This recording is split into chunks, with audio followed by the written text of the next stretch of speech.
Hello everyone, welcome back to Parcham. आप देख रहे हैं डेली करंट अफेयर सेशन जो रोज हम दिन में लेकर के आते हैं अराउंड 12 o'clock। और आज हमें डिस्कस करने हैं 30 मई 2024 के सीए। और मैं हूं Richa Sharma, your tutor and also the को फाउंडर ऑफ परचम। चलिए आज की तिथि समझने से शुरुआत करेंगे। ज्येष्ठ महीना चल रहा है, कृष्ण पक्ष की सप्तमी है आज। कृष्ण पक्ष वो होता है जिसमें चांद धीरे धीरे छोटा होता जाता है और अंधेरा बढ़ता जाता है। विक्रमी संवत के हिसाब से 2081 चल रहा है। शक संवत के हिसाब से कौन सा साल है? 1946 है। ग्रेगोरियन कैलेंडर सबको पता है 2024 चल रहा है, 2024 चल रहा है। चलिए जैसा कि हम रोज करते हैं, आज की पूरी सीए स्टार्ट करें उससे पहले कल जो आपसे क्वेश्चंस किए गए थे उनका आंसर डिस्कस करेंगे। कल का क्वेश्चन ऑफ द डे था, what is the primary objective of NASA's pre fire mission. NASA एक मिशन लॉन्च कर रहा है जिसमें 2 क्यूब सैटेलाइट्स वो लॉन्च करेगा, जिसमें से एक क्यूब सैटेलाइट उसने लॉन्च कर दी थी और उस मिशन का नाम है प्री फायर। तो आपसे पूछा जा रहा है इसका प्राइमरी ऑब्जेक्टिव क्या है, प्राथमिक उद्देश्य क्या है इस मिशन का, क्या था? नॉर्थ और साउथ पोल से कितना सोलर रेडिएशन जा रहा है, आउटगोइंग है, उसकी स्टडी करना ताकि उसका क्लाइमेट पे क्या इंपैक्ट पड़ेगा, ग्लोबल वार्मिंग पे क्या इंपैक्ट पड़ेगा, इसको समझ सकें। इसमें वो ऑप्शन कहाँ है? To measure the amount of heat radiated from earth's poles into space. A will be the right answer. Session के दौरान आईपीएल से रिलेटेड बेसिक क्वेश्चन मैंने किए थे। आईपीएल का रिजल्ट हम ऑलरेडी डिस्कस कर चुके थे। IPL winner KKR is not Karnataka night Riders, it is Kolkata night Riders. कोई बात नहीं, ट्राई करेंगे तो ही मिस्टेक्स होंगी। KKR वॉज द विनर, हराया सनराइजर्स हैदराबाद को। हर्षल पटेल पंजाब किंग्स से, और इनको क्या मिला? Purple cap, okay, orange cap Virat Kohli.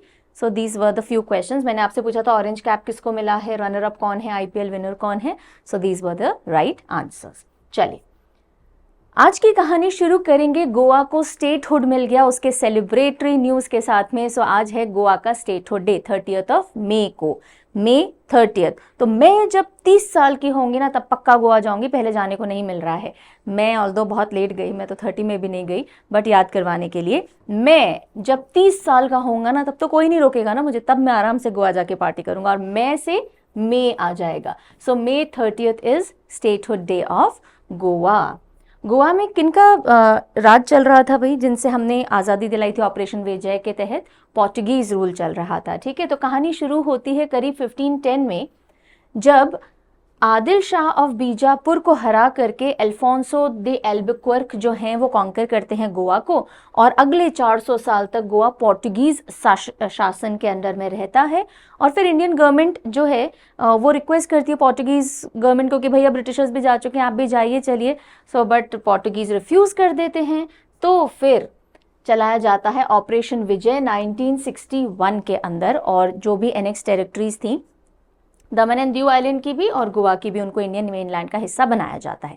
ये 1961 के अंदर कहानी की गई। लेकिन उसके बाद मई 30, 1987 को, 1961 में तो इंडियन टेरिटरी का हिस्सा बनाया गया दमन एंड दीव और गोवा को, लेकिन मई 30, 1987 में जो दमन एंड दीव से गोवा को और अलग करके स्टेटहुड का दर्जा दिया गया।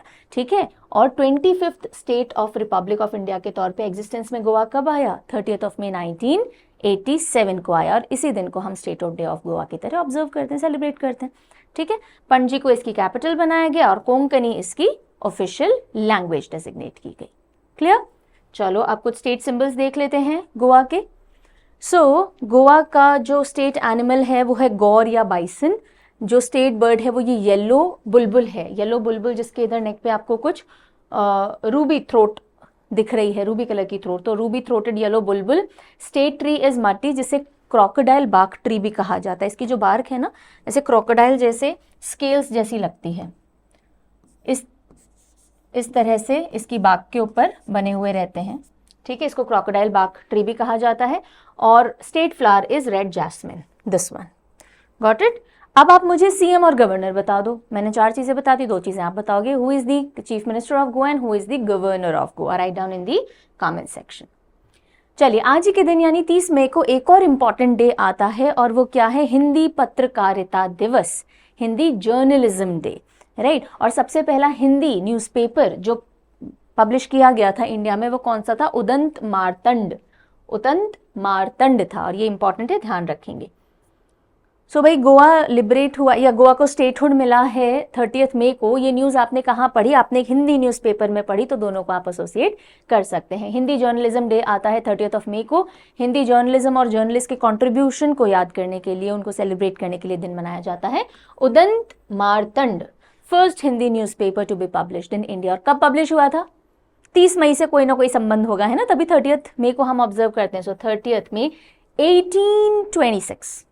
1826 को सबसे पहला हिंदी न्यूज़पेपर उदंत मार्तंड कलकत्ता उस समय कहते हैं ना, उस वहां पे पब्लिश किया गया था। क्लियर है जी? चलिए, नाउ जो क्रिश्चियन कम्युनिटी है, पर्टिकुलरली जो कैथोलिक समुदाय होता है, वो ऑब्जर्व करते हैं कॉर्पस क्रिस्टी। इस साल यानी 2024 में ये 30 मई को पड़ रहा है। अदरवाइज ये जैसे डे के हिसाब से आता है, जो ट्रिनिटी संडे के पहले नहीं, बाद वाला जो थर्सडे होता है, ट्रिनिटी संडे पड़ता है, उसके बाद वाला जो थर्सडे होता है उसको कॉर्पस क्रिस्टी मनाते हैं। और ये इस साल 30 मई को पड़ रहा है। Now why I have taken this news, because you should understand what is Corpus Christi. ठीक है, क्यों मनाया जाता है। फिर एक दो टर्म इसमें आएंगे, जैसे यूचरिस्ट में इसमें आएगा, लास्ट सपर इसमें आएगा, तो वो थोड़े बहुत टर्म्स आपको पता होने चाहिए रिलीजन एंगल से। जब एग्जाम में क्वेश्चन बनेगा तो ये हेल्प कर जाएगा आपको। ठीक है, so corpus Christi usually Catholics observe करते हैं। कैथलिक्स हैं, ऑर्थोडॉक्स हैं, प्रोटेस्टेंट्स हैं, बहुत सारे ब्रांचेस निकले हुए हैं क्रिश्चियनिटी में भी। सो कैथलिक्स यूजुअली ऑब्जर्व करते हैं, ऐसा नहीं है बाकी नहीं करेंगे, मेनली ये ऑब्जर्व करते हैं। It is celebrated on Thursday after Trinity Sunday. ठीक है, कॉर्पस क्रिस्टी एक लैटिन फ्रेज है, लैटिन भाषा के अंदर लिखा गया है, जिसका मतलब होता है बॉडी ऑफ क्राइस्ट।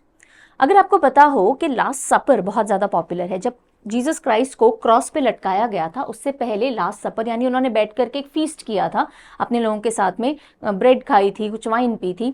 सो उसी लास्ट सपर की याद में, और उस समय जीसस ने कहा था जब मैं नहीं भी रहूंगा तो आप लोग मुझसे जुड़े रहिएगा, राइट। तो उसी की याद में यूचरिस्ट, होली यूचरिस्ट ऑर्गेनाइज किया जाता है। यूचरिस्ट एक तरह का प्रेयर और सभा होती है, मास होता है, जिसमें जो भी इस धर्म को और फॉलो करने वाले लोग हैं वो ब्रेड और वाइन लेते हैं, और ऐसा माना जाता है उस ब्रेड और वाइन से आप जीसस की ही स्पिरिट को अपनी बॉडी के अंदर डाल रहे हो। You are becoming one with Jesus spirit, और इसको कम्युनियन भी कहा जाता है।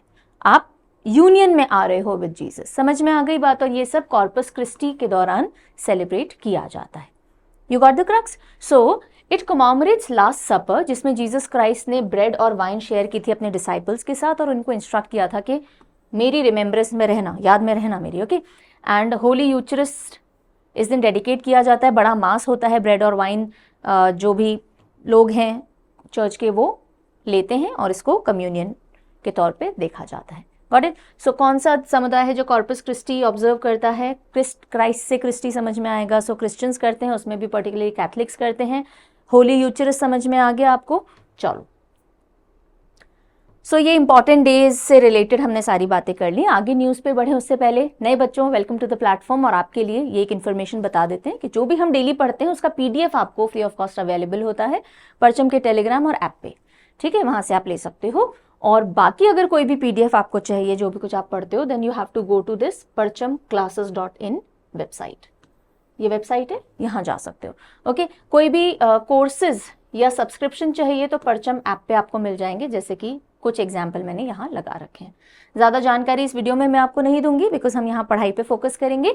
आप ये हेल्पलाइन नंबर्स हैं, इन पे कॉल या व्हाट्सएप कर सकते हो, परचम ऐप में चैट कर सकते हो। और अगर कुछ परचेज करते हो, 10 रुपये का परचेज ही क्यों ना हो, अगर करते हो और कोई भी प्रॉब्लम आती है, please do not hesitate, reach out to us. Solution अगर चाहिए तो सही जगह रीच आउट करना पता होना चाहिए, एंड दैट इज parchamclasses06@gmail.com।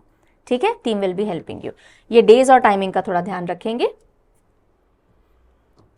अगली खबर जो आ रही है वो एक स्टडी से रिलेटेड है, IIT भुवनेश्वर, राइट। उन्होंने एक स्टडी की कि भाई ये जो इतना तापमान बढ़ रहा है, हम देख रहे हैं ना हर जगह क्लोज टू 50 पहुंच रहा है। अगर हम नॉर्दर्न एरियाज में, northern in the sense central belt की बात करें, वेस्टर्न बेल्ट की बात करें, क्लोज टू 50 डिग्रीज पहुंच रहा है, कई जगह सरपास कर गया 50 डिग्रीज को।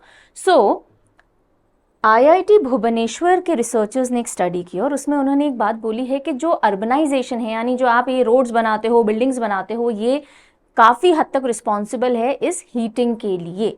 और पर्टिकुलरली रात को जो गर्मी शहरों में फील होती है, उसके लिए अर्बनाइजेशन जो आपने किया है, कॉन्क्रीट रोड्स बनाई जा रही हैं, बिल्डिंग्स बनाई जा रही हैं, they are one of the major factors for this heating of the night time as compare to rural areas. So urbanization boosts nighttime warming in Indian cities. IIT की study का ये कहना है. ठीक है, अब ऐसा क्यों है, क्या है, वो थोड़ा समझ लेते हैं. IIT भुवनेश्वर ने कहा कि 60% मोर नाइट टाइम वार्मिंग होती है कहाँ, अर्बन एरियाज में, और करीब 140 प्रोमिनेंट इंडियन सिटीज में स्टडी वगैरह करके उन्होंने बोला नॉन अर्बन एरियाज के मुकाबले, जो शहरी इलाके नहीं, यानी जो ग्रामीण इलाके हैं, वहां से अगर आप शहरी इलाकों को कंपेयर करोगे और रात के तापमान को अगर आप देखोगे तो 60% मोर वार्मिंग आपको अर्बन एरियाज में देखने को मिलेगी. उसमें भी टॉप एरियाज जो देखे गए, जब सबसे ज़्यादा वार्मिंग दर्ज हुई है अहमदाबाद, जयपुर, राजकोट, देन दिल्ली, NCR और पुणे के अंदर. ये जो अर्बनाइजेशन नाइट वार्मिंग है, इसको अर्बन हीट आइलैंड इफेक्ट से जोड़ा गया है. ठीक है, जो आप शहरीकरण करते हो उसकी वजह से urban heat island effect existence में आता है. और ये क्या है, ये आपको समझना है. अर्बन हीट आइलैंड इफेक्ट कि वो जो शहरी क्षेत्र हैं वहां पे कंक्रीट और असफॉल्ट का इस्तेमाल किया जाता है. रोड्स वगैरह जब आप कंस्ट्रक्ट करते हो तो ये कंक्रीट और असफॉल्ट का इस्तेमाल होता है ना. और ये जो चीज़ें हैं, ये जो असफॉल्ट और कंक्रीट है, ये गर्मी को ट्रैप कर लेते हैं. ठीक है, जैसे कंक्रीट की दीवारें होती है, गर्मी को ट्रैप कर लेती हैं, या जो रोड्स होती हैं गर्मी को ट्रैप कर लेती हैं, और रात को ये हीट रिलीज करती हैं. तो शाम तक टेम्परेचर ठंडा हो जाना चाहिए, रात ठंडी होनी चाहिए, लेकिन क्योंकि ये रिलीज हीट बाहर आ रही है तो वो आसपास का अर्बन एरिया में गर्मी बनी रहती है. हम बोलते हैं ना, धरती से गर्मी निकल रही है, दीवारों से गर्मी निकल रही है, that is the same phenomenon जिसको हम अर्बन हीट आइलैंड इफेक्ट कह रहे हैं. ठीक है, और नाइट टेम्परेचर बढ़ जाता है इससे. करीब 141 सिटीज का ये डेटा था. 2 दशकों के डेटा को स्टडी करके ये नतीजा निकाला गया कि नाइट टाइम टेम्परेचर जो है करीब 60% मोर अर्बन एरियाज में आ रहा है नॉन अर्बन एरियाज के मुकाबले. और मीन अर्बन इफेक्ट इन सभी सिटीज में देखें तो 0.2 डिग्री सेल्सियस पर डेकेड टेम्परेचर दर्ज किया गया है अर्बन इफेक्ट की वजह से. यानी ये जो कॉन्क्रीट असफॉल्ट है उसकी वजह से 0.2 डिग्री सेल्सियस तापमान हर दशक में बढ़ता हुआ देखा गया है. और ये 37.73% टोटल अर्बन वार्मिंग से लिंक्ड है. यानी कि जितनी भी अर्बन वार्मिंग हो रही है उसका करीब 37.73% जितनी भी वार्मिंग अर्बन एरियाज में हो रही है वो अर्बनाइजेशन यानी कंक्रीट और असफॉल्ट का इस्तेमाल इसमें 37% कंट्रीब्यूट कर रहा है. ठीक है, और अगर आप इसको नॉन अर्बन एरियाज से कंपेयर करोगे तो अर्बन एरिया 60% मोर वार्म्ड हैं, specially at the night time. तीनों डेटा समझ में आ गए. डेकेड के हिसाब से देखें तो अर्बनाइजेशन ने 0.2% डिग्रीज पर डेकेड का टेम्परेचर बढ़ाया है. ये टोटल अर्बन टेम्परेचर का 37.73% कॉन्ट्रीब्यूशन करता है ये अर्बनाइजेशन, असफॉल्ट वगैरह, और नॉन अर्बन से 60% मोर नाइट टाइम टेम्परेचर है. Got it? चलिए, सो अब अगली न्यूज़ के लिए चलते हैं अवार्ड सेक्शन, और उसमें UN पीस कीपिंग फोर्सेस होती हैं हमारी, जो अलग अलग जाके पीस कीपिंग का काम करती हैं. तो उसी से रिलेटेड न्यूज़ आ रही है that major Radhika Sen, she has been awarded, major Radhika Sen has been awarded 2023 military gender advocate of the year award. Selected नहीं है, अब तो इनको अवार्ड मिल गया है. ठीक है, सो कल मिल चुका है. इंडियन आर्मी की मेजर है राधिका सेन. क्या नाम है? राधिका सेन. इनको 2023 military gender advocate of the year award से सम्मानित किया जा चुका है. एंड ये जो अवार्ड है ये सेक्रेटरी जनरल जो है यूनाइटेड नेशन के एंटोनियो गुटेरेस, उन्होंने दिया international day of UN peace keepers. International day of UN peace keepers का बात है, कल पढ़ा था 29 मई को. बिल्कुल. सो क्यों दिया गया ये जो अवार्ड है? जो UN पीस कीपर्स शांति बनाए रखने के लिए उनको डिप्लॉय किया जाता है कहीं पे, और पर्टिकुलरली अगर वो विमेन और चिल्ड्रन की सेफ्टी इंश्योर करते हैं, उनका सेक्सुअल एक्सप्लॉयटेशन नहीं हो, उनकी सेफ्टी बनी रहे, अगर उसके टुवर्ड्स काम करते हैं तो ये अवार्ड दिया जाता है. ठीक है, so efforts of UN peace keepers जिनके एक्शन से protection of women and children ensure हो रहा हो against sexual violence in conflicting zones. और ये जो पॉइंट है ना, प्रोटेक्टिंग विमेन एंड चिल्ड्रन, ये कहाँ से आया? ये यूनाइटेड नेशन सिक्योरिटी काउंसिल का एक रेजोल्यूशन था जो 2000 में पास किया गया था कि जो भी कॉन्फ्लिक्टिंग हिट एरियाज हैं, पर्टिकुलरली वहाँ पे बच्चों की और विमेन की सेक्सुअल वायलेंस से रक्षा होनी चाहिए. बिकॉज यूजुअली यही होता है कि जब भी कॉन्फ्लिक्ट होता है, घुसपैठ होती है, अटैक्स होते हैं, तो विमेन और चिल्ड्रन को सेक्सुअली एक्सप्लॉइट किया जाता है. तो इनसे प्रोटेक्ट अगर इनको किया जा रहा है तो ये अवार्ड दिया जाता है। सो इस बार ये राधिका सेन को फॉर द ईयर 2023 दिया गया। शी हेल्स फ्रॉम हिमाचल प्रदेश और ये साउथ सूडान में 2023 से डिप्लॉयड हैं और वहाँ इन्होंने जो काम किया है उसके चलते अवार्ड मिला। ऐसा नहीं है पहली इंडियन है, she is the second Indian peace keeper जिनको ये अवार्ड मिला है। इससे पहले मेजर सुमन गवानी थी जिनको ये अवार्ड मिल चुका है 2019 में, साउथ सूडान में उनका मिशन था उससे रिलेटेड। ठीक है, सो राधिका सेन। ऑल राइट, अगली खबर आज फिर आ रही है माउंट एवरेस्ट से रिलेटेड। रोज हम माउंट एवरेस्ट की कोई ना कोई खबर पढ़ रहे हैं because so many people are in line to reach Mount Everest summit, है ना, हर कोई होड़ में लगा हुआ है अभी। आज जो खबर आ रही है वो इंडियन माउंटेनियर सत्यदीप गुप्ता जी से रिलेटेड आ रही है। एक्चुअली जो एडवेंचर का जो एक पूरा आउटलुक है वो बढ़ता जा रहा है इंडियंस के अंदर और ओवरऑल अब हम लोग थोड़ा एक्सपीरियंस करना चाहते हैं एडवेंचर को और इसलिए लोग सब जगह जाना चाह रहे हैं, इसलिए माउंट एवरेस्ट भी पीछे नहीं छूटा है। So Satyadeep Gupta has become the first person to summit both Mount Everest and Mount Lhotse. Mount Lhotse 4th highest peak है, ठीक है। इन दोनों को एक ही सीजन में 2 बार समिट करके रिकॉर्ड बनाया है सत्यदीप गुप्ता ने। So is become the first person in the world जिन्होंने माउंट एवरेस्ट और माउंट लोत्से दोनों पे डबल डुअल असेंट एक ही सीजन के अंदर किया है। माउंट एवरेस्ट हाईएस्ट पीक है, फिर K2 कंचनजंगा और फिर माउंट लोत्से आती है। माउंट लोत्से कहाँ पर है? चलो कंट्री आप मुझे बताओ, let me ask few questions to you today, है ना। माउंट लोत्से कौन सी कंट्री में सिचुएटेड है, that you will be telling me. Okay, Mount Everest से रिलेटेड एक और न्यूज़ है, वो शायद इसके बाद मैंने लगा दिया, वहाँ हम पढ़ेंगे। उससे पहले REC से रिलेटेड एक न्यूज़ पढ़ते हैं।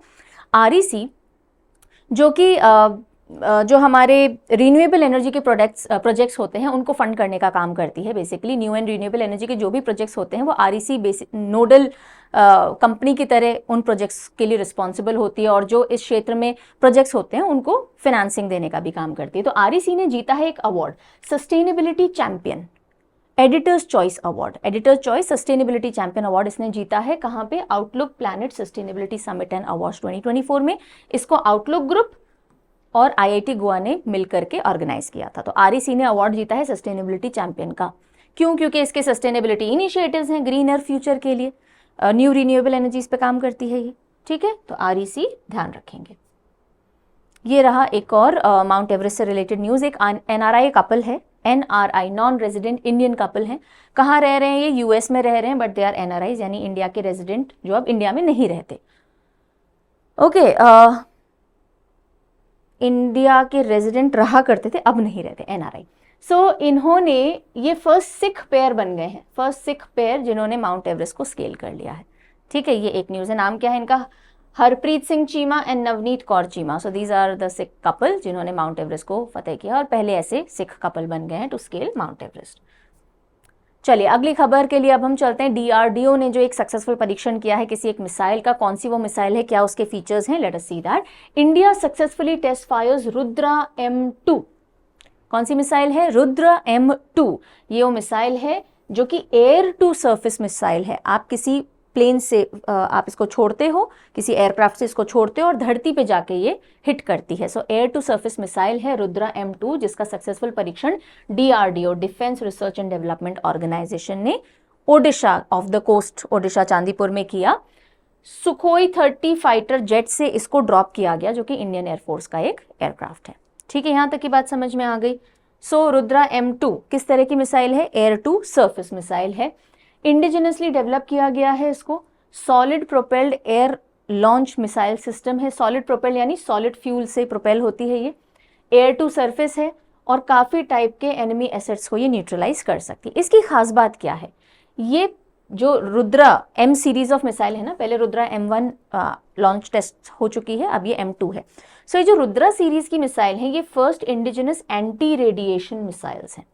एंटी रेडिएशन मिसाइल क्या होती है? एंटी रेडिएशन मिसाइल होती है जो कि किसी भी कम्युनिकेशन को, रेडार को डिटेक्ट करके और उसको ध्वस्त करने का काम करती है। बिकॉज अगर आप रेडार, कम्युनिकेशन इनको फिनिश कर दो तो सामने वाली पार्टी बहुत वीक हो जाती है, उनका कम्युनिकेशन सिस्टम आप ब्लॉक कर देते हो।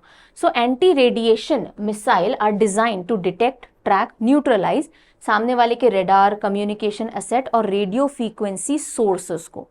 Hello hello Mike calling so and so, याद है कुछ ऐसा मूवीज में दिखाते हैं एक तरह का, वो समझ लीजिए। इसके अलावा भी रेडार्स होते हैं, कम्युनिकेशंस होते हैं। सो एयर डिफेंस सिस्टम के अंदर आप जो एयरक्राफ्ट चला रहे हो वो सब आजकल आपके सिस्टम से जुड़े हुए होते हैं ग्राउंड बेसिस से। तो अगर आप उनको ध्वस्त कर दोगे, ऊपर जो पायलट है उसको पता ही नहीं होगा मुझे कहाँ क्या करना है, राइट। सो ये जो एंटी रेडिएशन मिसाइल्स होती हैं ये ग्राउंड पे वो सारे कम्युनिकेशन सिस्टम ध्वस्त करने का काम करती हैं।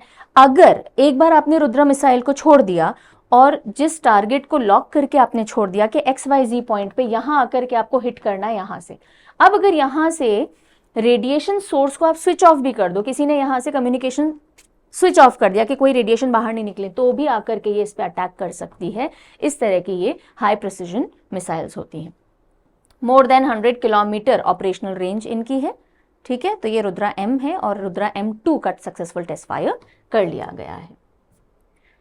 अगली खबर के लिए चलेंगे हम कहाँ, हम चल रहे हैं IIT Mumbai and TCS, Tata consultancy services और IIT बॉम्बे ने मिल करके इंडिया का पहला क्वांटम डायमंड माइक्रोचिप इमेजर बनाया है। Quantum diamond microchip imager, microchips क्या होती हैं? माइक्रोचिप्स हमारे सारे इलेक्ट्रॉनिक डिवाइसेस में लगती हैं, राइट। सो ये जो माइक्रोचिप्स हैं ये सही बनी है नहीं बनी, इनकी क्वालिटी चेक करने के लिए इमेजर डेवलप किया गया है जो बहुत सारा टाइम और रिसोर्स बचा लेगा। जब आप कोई चिप्स बना रहे हो तो आप उसको डिवाइस में लगाओ, फिर देखो सही चल रही है नहीं चल रही है, उसकी टेस्टिंग करो। उससे बेटर है आप इस इमेजर से उसको गुजार दोगे, टेस्टिंग कर लोगे, आपको पता लग जाएगा वेदर इट इज राइट और नॉट। इस तरह का एक डेवलपमेंट IIT बॉम्बे और TCS ने किया है to build India's first quantum diamond microchip imager, right. And it will hold the potential to unlock new levels of precision in examination of semiconductor chips. So semiconductor chips जो कि fail तो नहीं है या उनकी और एनर्जी एफिशिएंसी बढ़ानी है, क्या करना है, ये सब चेक करने का काम कर देगा, टाइम बचाएगा। बेटर क्वालिटी कंट्रोल आप कर पाओगे तो प्रोडक्ट की रिलायबिलिटी बढ़ेगी, एनर्जी एफिशिएंसी इलेक्ट्रिकल डिवाइसेस जो आपके जितने भी इलेक्ट्रिकल डिवाइसेस हैं उनकी बढ़ेगी, ठीक है। तो जितने भी मॉडर्न हमारे इलेक्ट्रॉनिक डिवाइसेस होते हैं उन सब के अंदर ये लगती है। फॉर एग्जांपल आप कंप्यूटर्स में, कम्युनिकेशन में, हेल्थ केयर में, मिलिट्री सिस्टम्स में, एनर्जी वगैरह में, सब में ये सेमीकंडक्टर चिप्स की ज़रूरत पड़ती है और इसी के स्कैनिंग के लिए, इसी की टेस्टिंग के लिए IIT मुंबई और TCS ने मिलकर ये बनाया है। नेक्स्ट न्यूज़ एक एक्सटेंशन से रिलेटेड आ रही है। DRDO की जो चीफ हैं कामत, समीर V कामत, उनको 1 साल का एक्सटेंशन मिल गया है to remain as DRDO chairman for another 1 year. So June 1 से लेके 31 मई 2025 तक ये इनका कार्यकाल एक्सटेंड हो गया और आगे फर्दर नोटिस तक एक्सटेंड कर दिया गया है। सो DRDO के हेडक्वार्टर नई दिल्ली के अंदर एग्जिस्टेंस में कब आया था DRDO? 1958 में आया था और समीर V कामत अगले 1 साल तक इसके चेयरमैन रहेंगे, ठीक है। अगली न्यूज़ आ रही है UP tops in addition of transmission line in 23-24। तो यूपी यानी उत्तर प्रदेश जो है उसने ट्रांसमिशन लाइंस और कितनी ऐड की हैं 2023-24 में, उसके बेसिस पे इसको टॉप पे रखा गया। ट्रांसमिशन लाइन क्या होती है? बिजली को एक जगह से दूसरी जगह पहुंचाने में ट्रांसमिशन लाइन का यूज़ किया जाता है। सो कितनी ट्रांसमिशन लाइंस ऐड की गई हैं, कितने दायरे तक, उसके बेसिस पे यूपी टॉप पे रहा। सबसे ज़्यादा ट्रांसमिशन लाइन कहाँ ऐड हुई हैं बिजली को दूर दूर तक पहुंचाने के लिए? यूपी के अंदर हुई हैं। Uttar Pradesh leads in transmission line additions by state utilities, और राज्य सरकार है जो ये ट्रांसमिशन लाइंस ऐड करती है। सो यूपी ने कुल 1460 सर्किट किलोमीटर की ट्रांसमिशन लाइन ऐड की हैं, तो टॉप पे रहा। सेकंड नंबर पे गुजरात आया है। गुजरात एनर्जी ट्रांसमिशन कॉर्पोरेशन ने 898 सर्किट किलोमीटर, ये याद रखने की जरूरत नहीं है आपको, है ना, सिर्फ ये याद रख लो यूपी ने टॉप किया है, गुजरात सेकंड पे रहा। थर्ड नंबर पे तमिलनाडु। सो सेंट्रल इलेक्ट्रिसिटी अथॉरिटी जो है उसने आंकड़े रिलीज किए, उसके हिसाब से उत्तर प्रदेश ने सबसे ज्यादा ट्रांसमिशन लाइन ऐड की हैं, followed by Gujarat and Tamil Nadu. Got it? चलो अगली खबर है RBI ने कुछ एक चीजें लॉन्च की हैं उससे रिलेटेड। सो RBI के जो गवर्नर हैं, GUV यहाँ लिख दिया गया है गवर्नर के लिए। सो RBI के गवर्नर शक्तिकांत दास जी ने लॉन्च किया है प्रवाह। प्रवाह इंपॉर्टेंट है, ध्यान रखिएगा। प्रवाह किसने लॉन्च किया? प्रवाह क्या है? So Pravah then retail direct mobile app and fintech repository. क्या है ये प्रवाह ऐप? देखिएगा, RBI ने Pravah portal, not app sorry, Pravah portal release किया है। सो प्रवाह पोर्टल कोई भी इंडिविजुअल या एंटिटी है और वो अप्लाई करना चाहता है ऑनलाइन रेगुलेटरी अप्रूवल्स के लिए, है ना, अप्रूवल्स चाहिए अलग अलग तरीके के, RBI से चाहिए। RBI को अगर रेगुलेटरी अप्रूवल देने हैं, क्लियरेंसेस देने हैं, तो उसके लिए प्रवाह पोर्टल का इस्तेमाल किया जा सकता है। सो जो भी अप्रूवल्स मिलते हैं रूल्स एंड रेगुलेशन से रिलेटेड, उनको अप्लाई करने या आरबीआई को उनको अप्रूवल देने के लिए जो पोर्टल है वो प्रवाह पोर्टल है जो इन प्लेस लाया गया है। ठीक है, एक तो ये बात हुई। दूसरी चीज, retail direct mobile app launch की गई है। जो रिटेल इन्वेस्टर्स होते हैं वो रिटेल डायरेक्ट प्लेटफॉर्म को ढंग से एक्सेस कर सकते हैं थ्रू दिस मोबाइल एप्लीकेशन, और जो गवर्नमेंट सिक्योरिटीज हैं उनमें ट्रांजैक्शंस कर सकते हैं। देन फिनटेक रेपोजिटरी, जो भी हमारा ये फिनटेक यानी फिनेंशियल टेक्नोलॉजी का जो सेक्टर है उसमें जो भी रूल्स एंड रेगुलेशंस हैं उनको समझना है, अगर आपको पूरे सेक्टर को समझना है तो उसकी जानकारी आपको कहाँ से मिल सकती है? फिनटेक रेपोजिटरी से मिल सकती है। तो आप प्रॉपरली जब भी अप्लाई करोगे किसी चीज़ के लिए तो आप ढंग से अपने डॉक्यूमेंट बना सकते हो। डॉक्यूमेंट बनाने के लिए ज़रूरत है कि आपको समझ में तो आए कि फिनटेक किस तरह से वर्क करता है। अगर मुझे किसी चीज़ के ग्रांट्स चाहिए, मुझे किसी चीज़ के अप्रूवल चाहिए, तो मेरे डॉक्यूमेंट उस हिसाब से होने चाहिए। तो जानकारी देने के लिए फिनटेक रेपोजिटरी बेसिकली बनाई गई है। रिटेल डायरेक्ट मोबाइल ऐप है ताकि लोग गवर्नमेंट सिक्योरिटीज के अंदर ट्रांजैक्शन कर रहे हैं तो स्मूथली कर सके। अब ये अगली खबर आ रही है that Oscar winning producer Albert S Ruddy he has passed away at the age of 94। जो एक बहुत पॉपुलर मूवी रही द गॉडफादर, बुक के ऊपर बेस्ड थी, मूवी भी बनी, द गॉडफादर के प्रोड्यूसर एल्बर्ट एस रूडी। हमने गॉडफादर 2 के प्रोड्यूसर की डेथ भी थोड़े दिनों पहले पढ़ी थी, रूड है ना, रूड, रिमेंबर, रूड सरनेम था उनका। सो एल्बर्ट एस रूडी जो कि गॉडफादर जिसको ऑस्कर्स मिल चुका है उसके प्रोड्यूसर हैं, $1 मिलियन बेबी मूवी के प्रोड्यूसर रह चुके हैं, इनका अब निधन हो गया है। सो बस इतनी सी बात आपको ध्यान रखनी है। और इसी के साथ आज का सेशन हो जाता है यहीं पे खत्म। अब जो भी इंपॉर्टेंट न्यूज़ हैं वो हम कल डिस्कस करेंगे दिन में 12 बजे। उससे पहले फटाफट से अब हम रिविजन क्वेश्चन आज के ले लेते हैं। चलिए, few questions I will be asking you, जल्दी से आंसर करना शुरू कीजिए। Consider the following statements regarding Goa statehood day. Goa statehood day से रिलेटेड 2 स्टेटमेंट आपको मिल रही है, नॉट करेक्ट बतानी है, कौन सी सही नहीं है। Goa statehood day celebrated on May 30th, ये करेक्ट है। Indian government launch operation Vijay in 1961 अनेक्सिंग Daman and Diu and Goa, ये भी करेक्ट है। तो नॉट करेक्ट कौन सी है? नॉट करेक्ट तो कोई भी नहीं है, neither 1 nor 2, both are correct. ठीक है। According to central electricity authority which state ranked second in terms of adding transmission lines among state transition utilities in financial year 23-24 में ट्रांसमिशन लाइन ऐड करने के लिए सेकंड नंबर पे कौन सा state central electricity authority के हिसाब से आया है? फर्स्ट उत्तर प्रदेश था, सेकंड कौन सा? Gujarat. B will be the right answer. Which organization was honoured with sustainability champion editors choice award at outlook planet sustainability summit and awards 2024? कौन सी ऑर्गेनाइजेशन को मिला ये sustainability champion editors award? Maharatna company है एक, देखो इनमें से REC, अब इसको REC ही कहा जाता है, पहले इसको rural electrical corporation limited, electrification corporation limited कहा जाता था। अब इसको किस नाम से जानते हैं हम? REC लिमिटेड के नाम से ही जानते हैं। जैसे NTPC को अब हम NTPC ही जानते हैं, नेशनल थर्मल पावर कॉर्पोरेशन के तौर पे नहीं जानते हैं। सो नाम सब गवर्नमेंट ने अपनी अपनी कंपनीज के नाम शॉर्ट कर दिए हैं। इंटरनेशनल होते जा रहे हैं ना हम, तो बाहर कौन इतने बड़े बड़े नाम लेगा, कुछ ऐसा समझ लीजिए, हमारे नाम भी छोटे होते जा रहे हैं ना। चलिए, कंसिडर द फॉलोइंग स्टेटमेंट्स और करेक्ट बताना है। Udant Martand was the first Hindi news paper to be publish in India, बिल्कुल सही है। It was publish in Maharashtra, Maharashtra में पब्लिश हुआ था ना, कलकत्ता में हुआ था। Only 1 is correct. All right, and this is your question of the day. Who has been selected to receive 2023 military, not selected, who has received करिए इसको, है ना, who has received 2023 military gender advocate of the year award? ठीक है, ये किनको मिला है हाल ही में। और इसी के साथ आज का सेशन हो जाता है खत्म। जल्दी ही मिलेंगे कल दिन में 12 बजे। तब तक take very good care of yourself. Bye bye.